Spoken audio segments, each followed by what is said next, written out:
Yasodanandana Brajajanarajana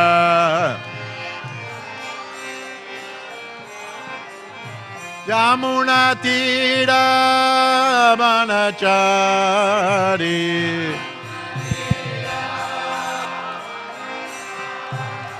Yamunatira Vanachari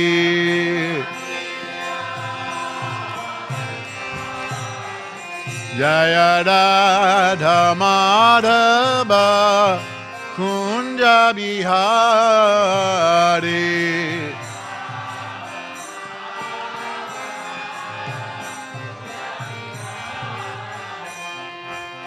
Jaya Radha Madhava Kunja Bihari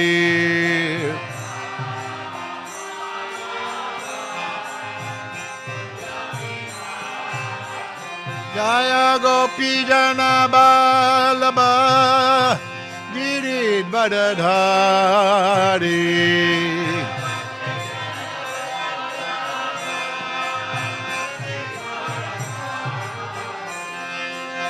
Gopi Jana Balaba Giridhari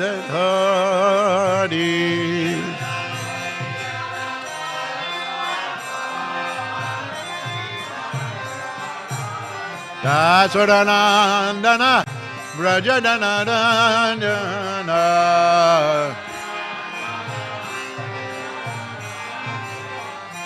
Yasodanandana Brajadanarajana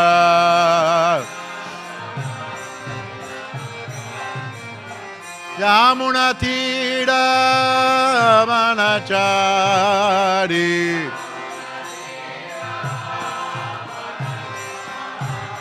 Yamunatira Vanachari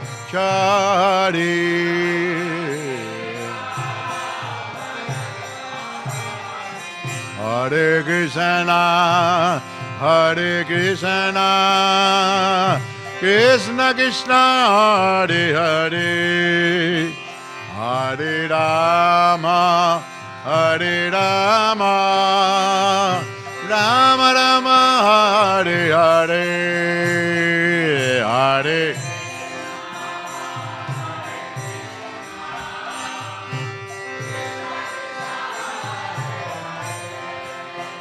Hare Rama Hare Rama Rama Rama Hare Hare Hare Krishna Hare Krishna, Krishna Krishna, Hare Hare, Hare Rama, Hare Rama, Rama Rama, Hare Hare, Hare Krishna,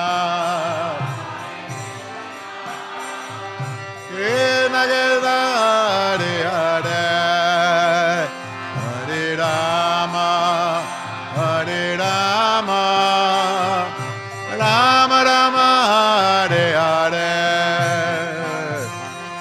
Hare Krishna, Hare Krishna, Krishna Krishna, Hare Hare, Hare Rama, Hare Rama, Rama Rama, Hare Hare.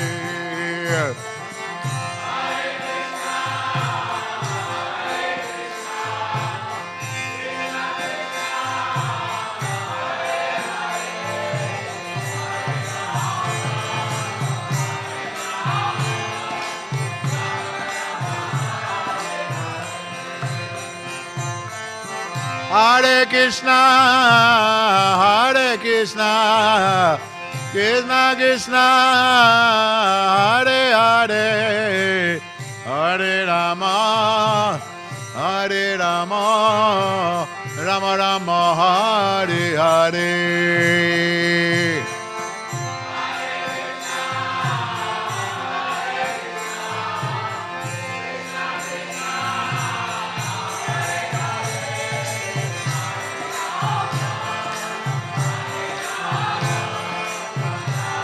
Hare Hare, Hare Krishna, Krishna Krishna, Hare Hare, Hare Rama, Rama Rama, Hare Hare.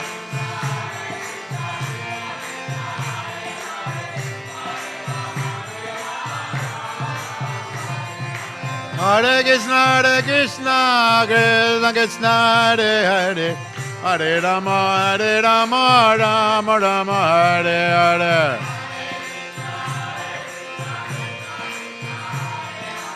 Hare Rama, Rama Rama, Jaya Radha, Vallabha Radha, Vallabha Shri Radhe.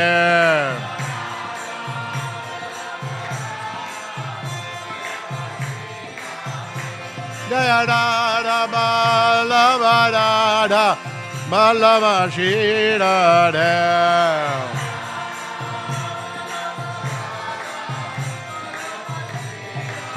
Hare Bala, Hare Bala, Hare Bala, Nitai Gaura, Hare Bala.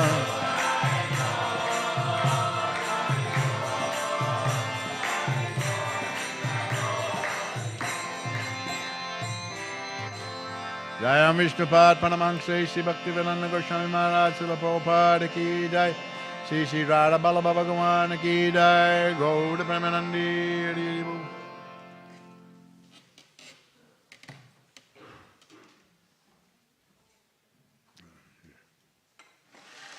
Have to take this one.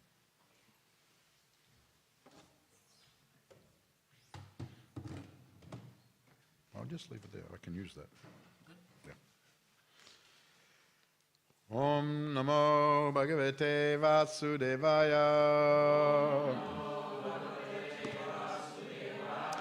Om Namo Bhagavate Vasudevaya.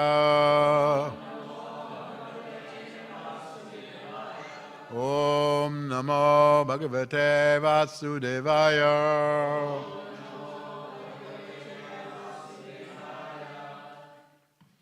This morning we're reading from the Śrīmad Bhāgavatam. Which canto is it? Canto 9, chapter 19, text 15. Yada na kurite bhavam sarva bhuteshva mangalam samadrishtestada pumsaha sarva sukha maya dishaha yada na kurite bhavam sarva bhuteshva mangalam samadrishtestada pumsa sarva sukha maya dishaha yada na kurite bhavam sarva bhuteshva mangalam samadrishtestada pumsaha sarva sukha maya dishaha. Someone else?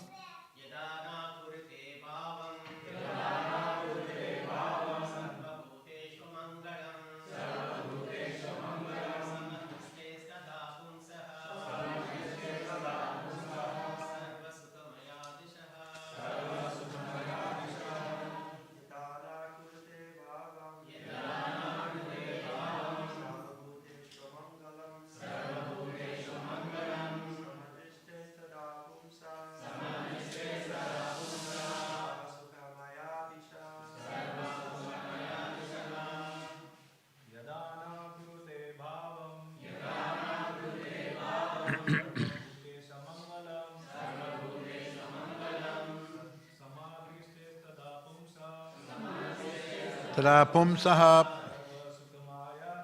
sarva sukha maya dishaha. Vaishnavis? Yadana kurite bhavam sarva bhuteshva mangalam samadrishtestada pumsaha sarva sukha maya dishaha Hirana kurute bhavam Sarvabhuteshvamangalam Samadrishte sara pumsaha Sarva sukhamaya dishaha Hirana kurute bhavam Sarvabhuteshvamangalam Samadrishte sara pumsaha Sarva sukhamaya dishaha. Word for word. Yada, when. Na, not. Kurute, does. Bhavam, a different attitude of attachment or envy. Sarvabhuteshu, Sarvabhuteshu, to all living entities. Amangalam, inauspicious. Samadrishte, because of being equipoised. Tada, at that time. Pumsa, of the person. Sarva, all. Sukha maya, in a happy condition. Dishaha, directions. Translation. When a man is non-envious and does not desire ill fortune for anyone, he is equipoised. For such a person, all directions appear happy. Translation, please repeat. When a man is non-envious and does not desire ill fortune for anyone, he is equipoised. For such a person, all directions appear happy. Purport. Prabhupada Saraswati said, Vishvam Purna Sukha Yate, when one becomes Krishna conscious by the mercy of Lord Chaitanya, for him the entire world appears happy and he has nothing for which to hanker. On the Brahmabhuta stage or the platform of spiritual realization, there is no lamentation and no material hankering. Na sochiti na kankshati. As long as one lives in the material world, actions and reactions will continue. But when one is unaffected by such material actions and reactions, he is to be considered free from the danger of being victimized by material desires. The symptoms of those who are satiated with lusty desires are described in this verse as explained by Srila Vishwanath Chakravarti Thakur. When one is not envious even of his enemy, does not expect honor from anyone, but instead desires all well-being even for his enemy, he is understood to be a paramahamsa, one who has fully subdued the lusty desires for sense gratification. Hida na kurute bhavam sarvabhuteshva mangalam samadrishtes tarapumsa sava sukhamaya dishaha.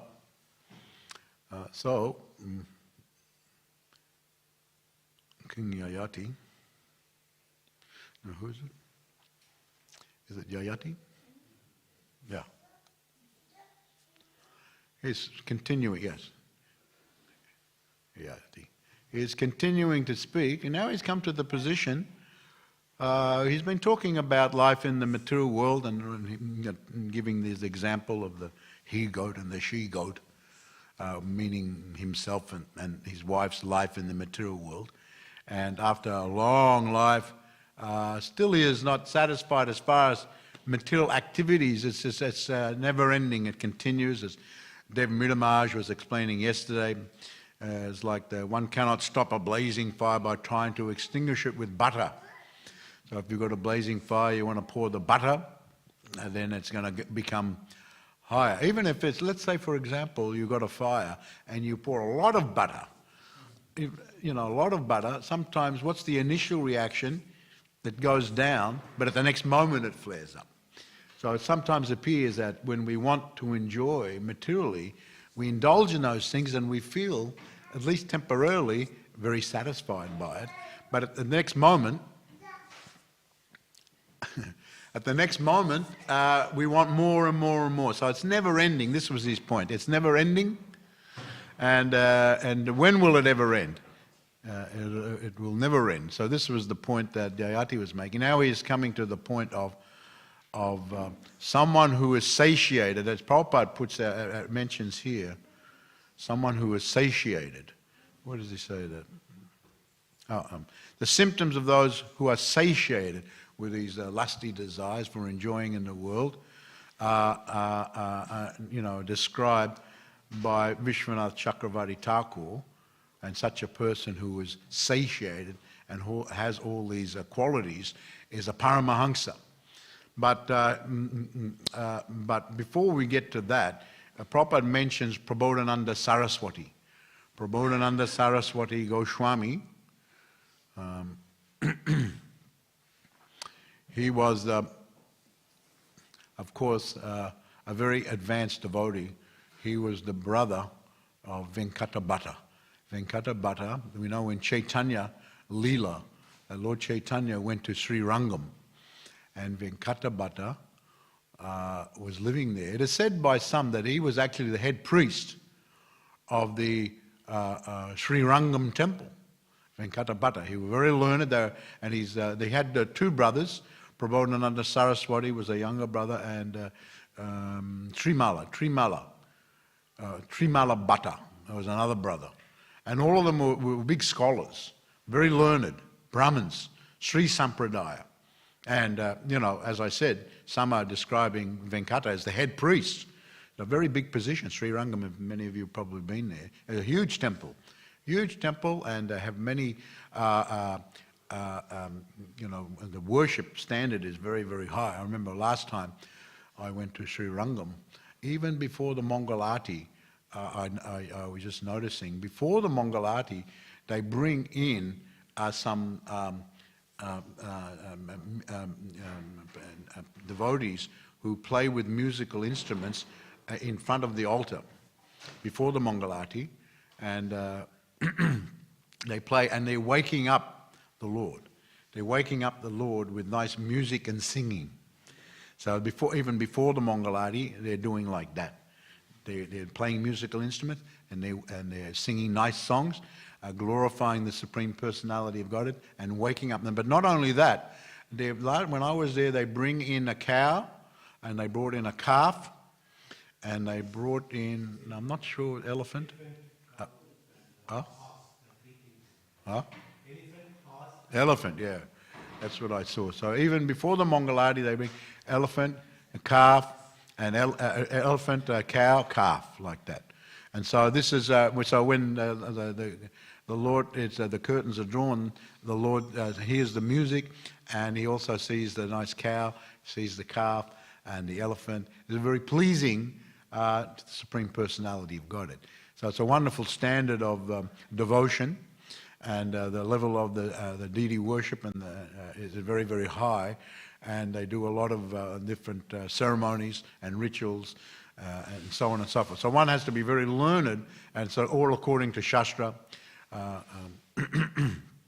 Ramanujacharya, he very much was an adherent of following the Shastra very nicely. So Venkata Bhatta was very, very learned, high position, but when he was there, Lord Chaitanya came there, and he was dancing and chanting in the temple, and he was very enchanting. He was so lovely that Venkata was moved by him.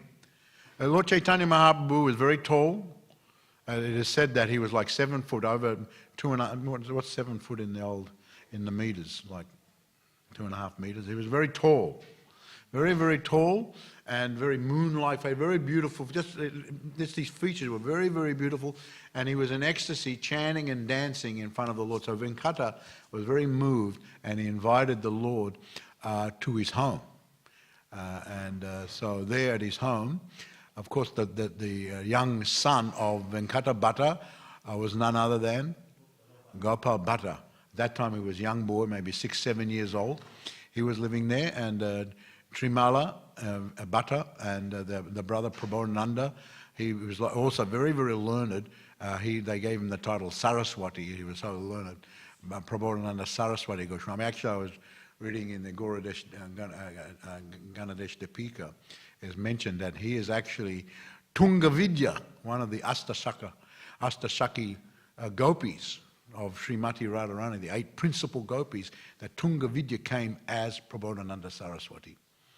So he's a very, very exalted personality. And he's written many books. And he was very devoted to Lord Chaitanya. He was also moved by Lord Chaitanya. These are all scholars of Sri Sampradaya. Later on, they were so much moved by Lord Chaitanya, all of them became the followers of Lord Chaitanya and actually came to the position of Radha Krishna worship. Radha Krishna, there was a discussion between Venkata Bhatta and Lord Chaitanya. Lord Chaitanya was just joking with Venkata Bhatta about, your Lakshmi Devi, she's always hankering to join in with Krishna in the Rasa Leela. But why is she hankering like that? She's with Lord Narayan, but she's hankering to be with Krishna and Rasa Leela. And so Venkata Bhatta said, well, these things are very difficult, but there's no real difference between Lord Narayan and Krishna, so there's nothing wrong there. There's no difference like that. There's nothing wrong there. But still, she was hankering, and then when she wanted to go and join in, she wasn't allowed she wasn't given admittance to go in there. So this is a very, and Venkata Bhatta said, he said, I admit, these types of leela and this type of esoteric activity is, I cannot explain the reason why she was not allowed. If there's no difference between Krishna and why she wasn't allowed.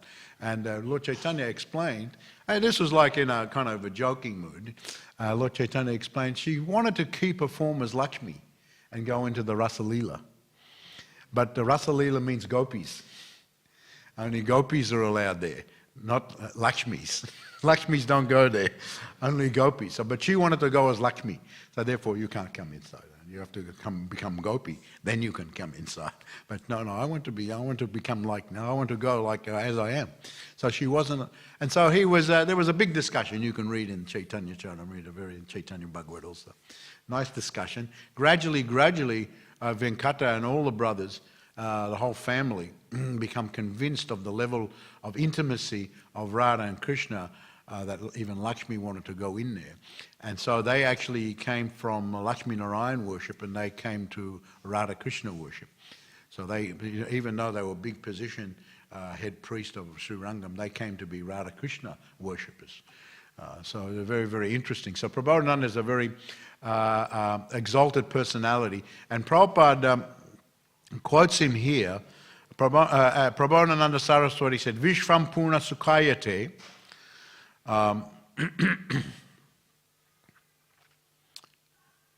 Where is this? He's quoting, Prabhupada quoting from Chaitanya Chandramrita, which was one of the works of Prabhupada Saraswati. Kaivalyam narakayate tida sapur akasha pushpayate. This, Lord Chaitanya was speaking to Swarup Damodar Goswami in Jagannath Puri, and he was taking the mood of the gopis. And Lord Chaitanya was saying that, the gopis, if someone mentions to them, look, why don't you do meditation on the Paramatma within your heart? Why don't you do like that? They're not interested in that. They're not interested in sitting there and doing meditation. They have got their rasa with Krishna already. They're not interested in doing tapasya. They're not interested in doing any ritual. They're not interested in doing meditation. These things, and Brahman, if you mention to them Kaivalya, this is why he mentions Kaivalyam, Narake. He mentions Narake, Prabodhananda, he says like, no, it's like a hell to them. Why don't you meditate on Brahman?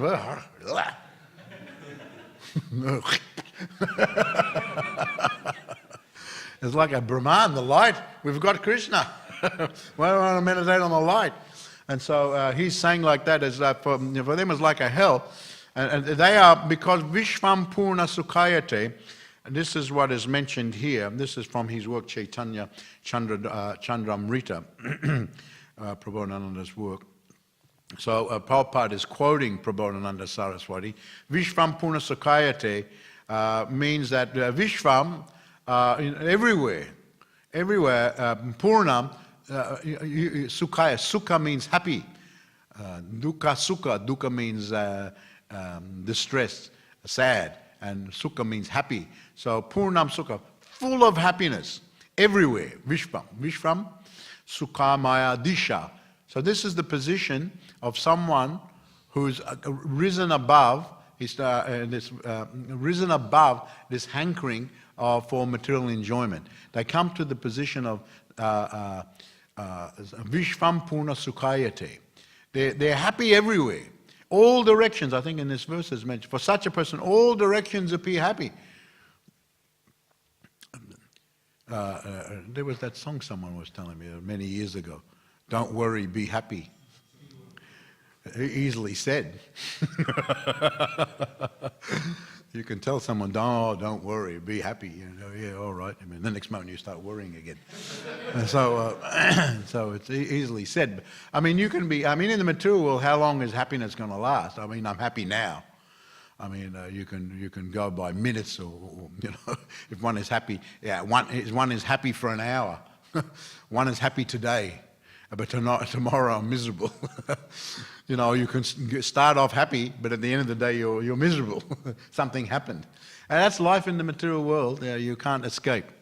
You can't escape, and this is also mentioned by Srila Prabhupada. As long as one lives in the material world, actions and reactions will continue. So this, of course, everyone wants happiness. Everyone wants happiness. They try to increase their happiness and decrease their suffering. But it doesn't always work out that way. Everyone's planning, because by nature, Anandamaya Vyasa, we are happy, we are joyful. And spiritually, we are happy and joyful. But now, because we're misidentifying ourselves with our bodies and trying to enjoy the material, and it's limited, it's temporary. Just the nature of the body itself. Just like here, King Yayati got cursed, so he became old. So when one gets older, someone was telling me, one of my god sisters was telling me, she was saying, "Oh, now I'm getting so old.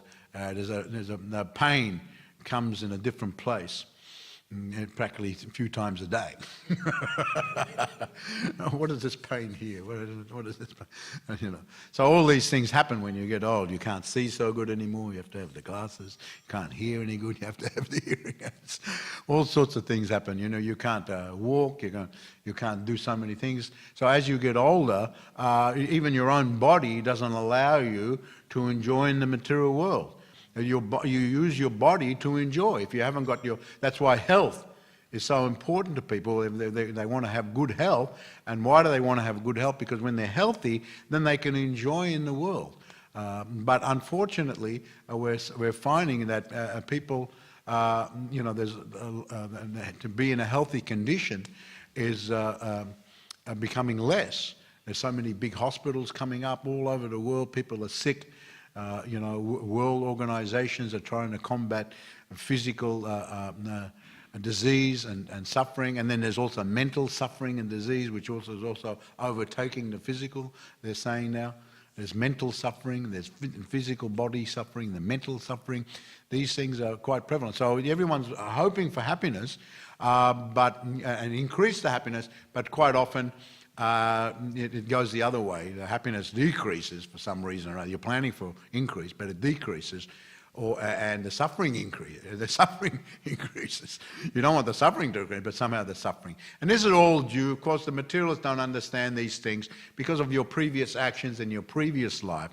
What you did, you know, you have to be answerable to that. If you did some bad things, you'll get some reaction maybe in that life, but maybe the actions will come also in other lives. So, and then we've had many lives. So, you know, the reactions can't all fit in one life. They have to come over many lives. So you're getting reaction from the past life, from the life before that maybe, the life before that maybe. You're getting in this life. How you react to that also will cause other reaction. It's, you know, when something happens, so how are you going to react to that? Or if you react badly, then it's going to give another bad reaction. So it's just unlimited, unending going on over many lives. So people don't understand that. So even though they're planning for the happiness, things happen out of their control and distress comes. So therefore, here the Prabhupada says, as long as one lives in the material, actions and reactions will continue. But when one is unaffected by such material actions and reactions, is considered to be free from the danger of being victimized by material desires. So quite often devotees, especially beginning devotees, they expect that when they come to Krishna consciousness, the reaction to bad things of the material world won't happen anymore. They won't happen somehow or other. That now they've come to the Krishna consciousness, everything will be good, even on the material level. And now, of course, one comes under the guidance of the devotees and ultimately under the shelter of Krishna. So Krishna looks after his devotees, but here, and in Nectar of Devotion, Prabhupada says also that even if one is a pure devotee living in the material world, there must be actions and reactions coming. So one will experience them. So don't expect that you're becoming a devotee, there'll be no more reactions happening to your body. You won't get sick anymore. I'll become a devotee, I won't get sick anymore. I'll never be sick because now I'm a devotee. No, devotees get sick, devotees experience, but what is the difference between a devotee and a materialist? The materialists are very much affected by that. They can get a lot of anxiety, they worry, whereas a devotee is unaffected because they are devotees. Especially when you come to the point of being so unaffected, you're what's called equipoised. You're equipoised, you're just so detached from it all. Something happens to the body, some natural thing, a disaster happens. You have to act in the world, but it's not going to affect your consciousness, your Krishna consciousness. So this is the understanding for a devotee, that you'll be unaffected in your own Krishna consciousness. As we saw Srila Prabhupada, he was so much at the end of his life, where you can see the videos, he was lying down and he was in so much pain from the different sufferings of the body, of his body, but still he was translating, they had the dictaphone up to his mouth and he was translating and commentating on Śrīmad Bhāgavatam. Amazing, right up to the last breath practically. He was just fixed. He was Purnam. So the secret is we have to become Purnam, full in our Krishna consciousness. Later in the chapter it's mentioned that just like, and when you're full, you can immediately give up, desires for trying to enjoy in the material world. You're full in your own Krishna consciousness. And even though it is virtually impossible for a materialist to give these desires up, that's all they know. That's all they know, and they've been doing it a long time, so they're very attached to it. They're very attached to it. I remember I was on a plane some time ago, and the devotees had packed some nice prasadam for me, so I was sitting there eating the prasadam, and there was someone next to me, and they were just asking about the prasadam. So I was telling them, and then they asked if it's all vegetarian. So we got in a conversation about vegetarianism, and so he could understand the benefits of being vegetarian, and I gave him a little prasadam, and it was very tasty. But then at the end, he still said, "Yeah, but I could never give up my steak." Even though he agreed with everything I said as far as the benefits of being a vegetarian on all different levels, So, but even though he agreed, he's attached. I could never give up, my McDonald's hamburger. I got to have my McDonald's hamburger. I could never give it up. So they become attached. So someone who's very, very attached like that, very difficult. Even if you try to talk yourself into it. Say you're addicted to smoking cigarettes.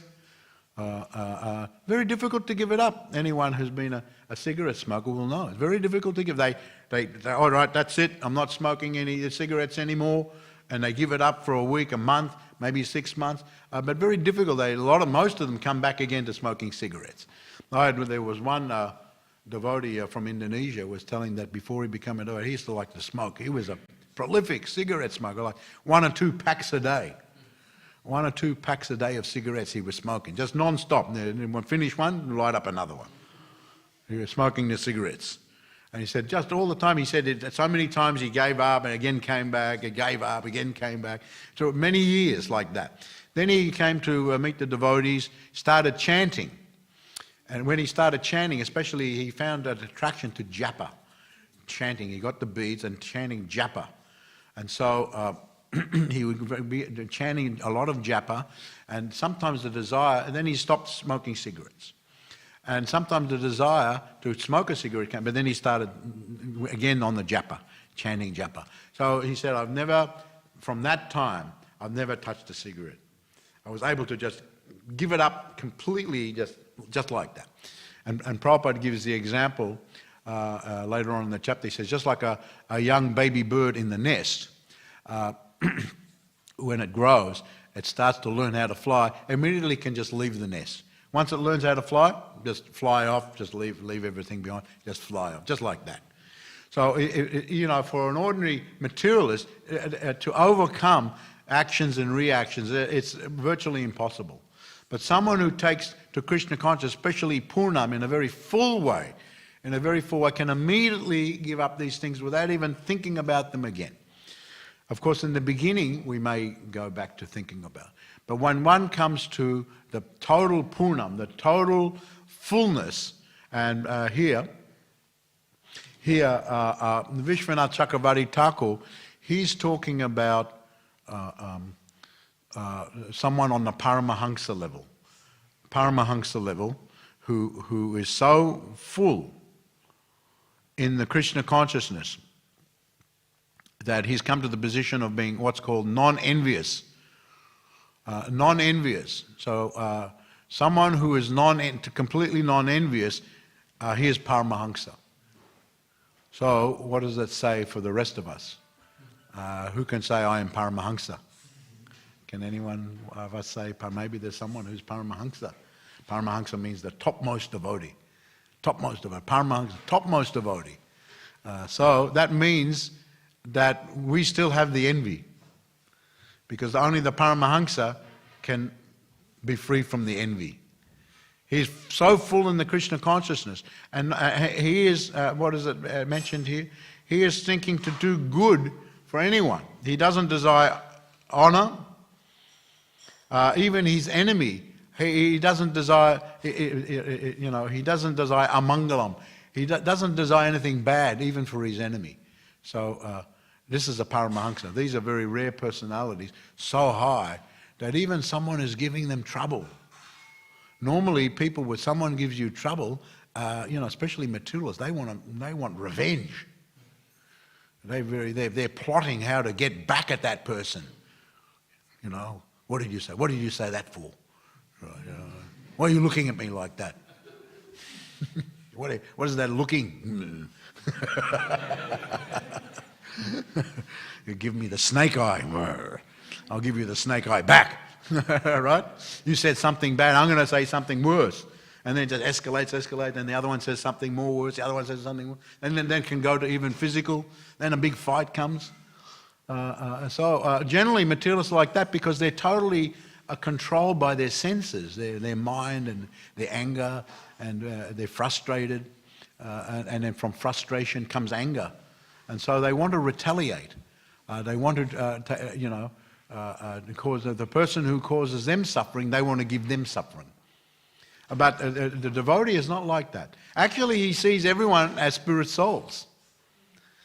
You see? We used to, in the old days, we used to have this saying when we greeted each other. We'd say, Hare Bol, spirit soul. I don't know if devotees say that anymore, but in the beginning, in the early years, when we would come across, Hare Bol, spirit soul, we'd remind each other that we were spirit souls, and not the body. Hare Bol, spirit soul. We are Brahma Bhuta, the real Brahma Bhuta, not just a Brahman, beyond Brahman. We understand our position as soul, part and parcel of Krishna. So, Hare Bol, spirit soul. So yes, so the Paramahamsa vision, look, this one is, he's become externally my enemy, but he is a spirit soul, just like all the other spirit souls. Of course, when one is living in the material world, you have to make distinction on the material platform, but underneath it all, everyone's spirit soul. It doesn't mean the Paramahamsa, he sees the tiger, or spirit soul, so he'll just go and pat the tiger. The tiger, just by the external body, may go and eat him. So the intelligence is there, but at the same time the internal vision and the consciousness, he sees the spirit soul. So he doesn't really regard anyone as enemy. There's one nice story from Srila Bhaktisiddhanta Saraswati Thakur's time, where he was in Calcutta giving classes every night. Many disciples came. And there was one person who came, he was not directly devotee, but during the class he would interrupt and he would make some comments. It was a kind of disrespectful and almost challenging to Srila Bhaktisiddhanta. So the disciples were getting a little annoyed with this fellow for interrupting all the time, not allowing Srila Bhaktisiddhanta to finish the class. And so he was doing that quite regularly. But Srila Bhaktisiddhanta didn't say anything. Later on, Srila Bhaktisiddhanta was on his veranda overlooking the street, and he was with one disciple, and there was a big procession. And Srila Bhaktisiddhanta, he asked the disciple, what is that? He said, you know that man that used to come to your class? That is his funeral procession. He died. That is his funeral procession coming. He said, see, he got his reaction. The disciple said, he got his reaction for being so offensive. And Srila Bhaktisiddhanta said, no, don't speak like that. I saw that man as sent by Krishna to keep me humble. To keep me humble. So I tolerated and I didn't say anything against him. So this is his mood. This was his mood. This is paramahamsa mood. No, don't talk like that. I saw him sent by Krishna. Krishna sent him to keep me humble. So to be humble, to see with equal vision, to be equipoised, one needs to be freed from envy. But as long as you're not on the top levels of Krishna consciousness, you're going to be envious. Because, you want sense gratification, but it's limited, and there's always someone who's got more than you. So why has that person got more than me? Why she should have more than me? I should have more. Then you get envious of that, you get jealous. She's more beautiful, she's more intelligent, she's more highly educated. Why she's more beautiful? Why she's more highly educated? What's with her? Start saying nasty things, spreading false things about her. Did you know? Yeah, she might be intelligent, but did you know this? You didn't know about her, but like this. So that's envy. That's where envy comes. And so everyone has got the envy unless they're on the paramahamsa. Unless they're on the paramahamsa level. So, we're on the path. And so this is aspirational. We aspire to be like this. But don't expect after coming and chanting 1 month, 2 months. Of course, it's possible. Someone can have the mercy of Lord Chaitanya, as Prabhupada says here. Prabhupada Saraswati, he wrote so many books praising. He was so attached to Lord Chaitanya. By his mercy, I've become Puna Sukhayate. By his mercy, he was so devoted. And Prabhupada actually says, by the mercy of Lord Chaitanya in the modern age, we can become full in our own Krishna consciousness. And Lord Chaitanya has given such a nice thing, association of devotees. He said, Lord Chaitanya said 2 things, association of devotees and always chanting Hare Krishna. These 2 things are very, very important. You can do many other things, but always these things. And then in the next verse he says, and also keep around your neck like garland, Trinadapi Sunichana, be more humble than the straw in the tree, more tolerant than the tree. If you can be humble, chanting and associating with devotees, this is the ingredients for success in Krishna consciousness. So don't expect immediately, we're on the path, but be mindful that we have to become non-envious. Don't become the enemy of the enemy. Prabhupada in the Bhagavad Gita, one purport, he says that the great devotees don't become the enemies or even of their enemies. Someone has taken up a position to become the enemy of a devotee for some reason or other, but the devotees don't become their enemy. They don't try to retaliate. As far as themselves. Of course, if someone's doing something bad to the temple or other devotees or something, then the devotees can act. But as far as their own position, they understand, well, somehow or other, there's Krishna's arrangement, let me tolerate. And let me remain equipoised, let me be neutral. Let me be neutral. This is the best policy, actually. This is the best policy. All right, thank you very much for coming to the class. I'll read it again. I'll read this verse again. What is it? Yada na kurite bhavam sava bhuteshva mangalam samadrishtes tada pumsa sava sukhamaya disha. When a man is non-envious and does not desire ill fortune for anyone, he is equipoised. For such a person, all directions appear happy. Does anyone have any questions or comments? Yes, Prabhu. Hare Krishna Maharaj, thank you for the nice class. You mentioned about the fullness of Krishna consciousness, and while many of us aspire for that, it might take a while. And in the process, many of us struggle with this varying degree of envy towards, and because our interaction is mainly with the devotees, so the envy kind of comes out to the other devotees. And so while we are aspiring for that fullness, this envy kind of tends to take us away from that fullness because it becomes very offensive. And you have to become more full in your own self. You have to become more full in your own Krishna consciousness. That's the only answer. And simultaneously realizing to be respectful to all devotees, to be humble to all devotees. And if you have even, because we're beginning devotees, we're going along the path, and so the envy will come up. The anger will come up, the frustration will come up due to our past lifestyle. And not only physically, we've separated ourselves perhaps physically, but mentally we're still holding on, we're still got the remnants of that coming. We're not totally purna, not totally pure. When one is pure, it doesn't think of other things. You know, just like I was saying about the gopis, you know, you mentioned material enjoyment or Brahman realization. No, they're not meditation, they're not interested in those things. They're full in their rasa with Krishna. So when you're full, you don't have any interest in anything else. You know, to envious, you don't feel those things. So therefore, we have to practice our Krishna consciousness very diligently, paying attention to all the different elements of our practices in Krishna consciousness, our chanting especially, chanting japa, nice kirtan, how we're associating with devotees, doing seva, all these things. And gradually, and expect that, that envy will come up, the jealousy, the hate, the anger, I remember one bhakta came to me, Maharaj, I don't know, maybe I should stop chanting japa because, I've got this thing with this other bhakta, and, it has been going on a long time, so I'm chanting japa, I'm chanting angry japa. I'm going,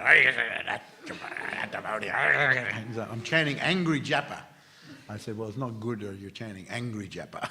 It's not so good. Put your feeling aside, at least for your japa. But sometimes it's so strong it comes even in the japa. And he said, I'm chanting angry japa. So maybe I should stop chanting. No, that's not the answer. The answer is not like that. No, you have to keep chanting. Keep chanting. What is that verse? I'll just come to me in a minute. There's one verse that describes the answer. But keep chanting, take a shelter of the devotees and your Guru Maharaj and the Shastra, everything. Keep in mind that I have to work on giving up this enmity for this other person or these other persons or the situation, whatever it is. I have to keep chanting. If you stop chanting, you think just by itself, by just talking about it, your enmity will go away. It'll become worse. So no, you have to keep chanting, but keep in mind, don't try to put that aside. So the answer is full. The envy will be there. Expect it'll come up. Expect anger will come up. Hate will come up. After all, we've had many lifetimes of this type of activity. It'll come up, but just how you deal with it.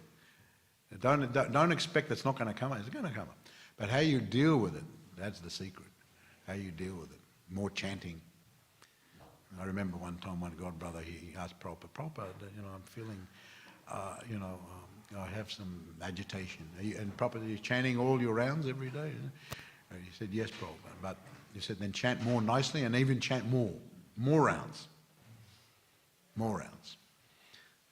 So, we deal with it by chanting more, associating more, whatever way we feel more blissful in our Krishna consciousness to do that activity.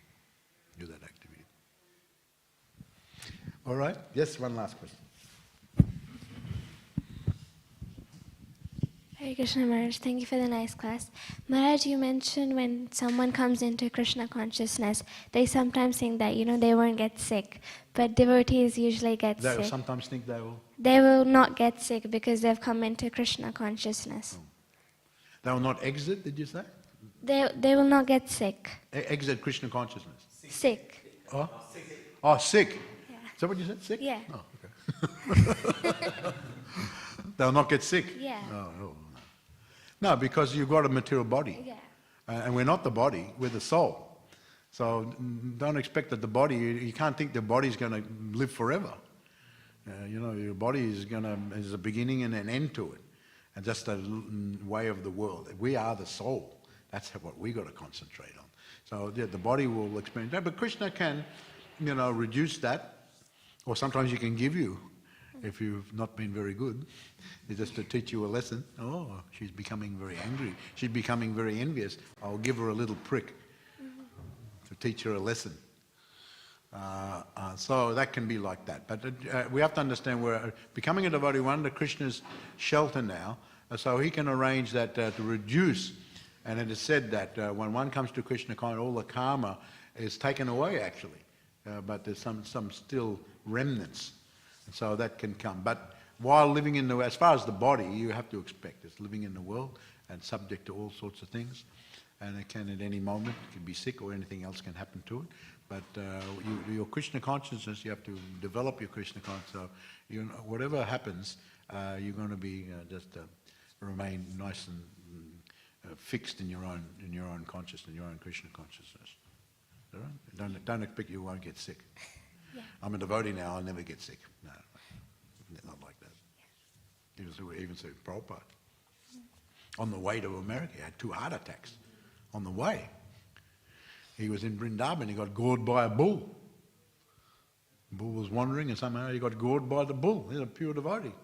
Right? Who knows these things that Krishna does? Someone may ask, why does Krishna, like Prahlad Maharaj, some of you, or probably most of you saw the Nrsimha movie that just was released. How Prahlad Maharaj, and so devotees may, why Krishna put Prahlad Maharaj in such suffering, from the... Well, Krishna does that. These are very great devotees. He empowers them to tolerate these things and still remain fixed. And he uses them as an example to us. We even this littlest thing. I went to get some prasadam and she wouldn't give it to me. That's it. I'm leaving in the Krishna consciousness. The littlest thing. I asked for an extra pakora, she wouldn't give it. She's a demon. Someone may think like that, and then I'm going to leave the Krishna consciousness. But then when we see Prahlad Maharaj, look at Haridas Thakur, look what they went through, yet they remain. So these personalities are used sometimes by Krishna, but he gives them the power to, just like Haridas Thakur, he was getting beaten on the back in different 22 different marketplaces, and then they threw him in the Ganga to drown and kill him, to finish him off, but then he just floated and came up, and where he came up, Lord Chaitanya came there and he said, they were beating, I didn't feel a thing. And Lord Chaitanya turned around and said, yes, I took it. And he showed some marks on his back. I took the beatings. So, all sorts of... So these great devotees are used as examples to keep us fixed. In the slightest little thing, we're going to lose our Krishna consciousness. All right, thank you very much. Jai Srila Prabhupada ki Jai. Go Premanandi Hari Hari Bo.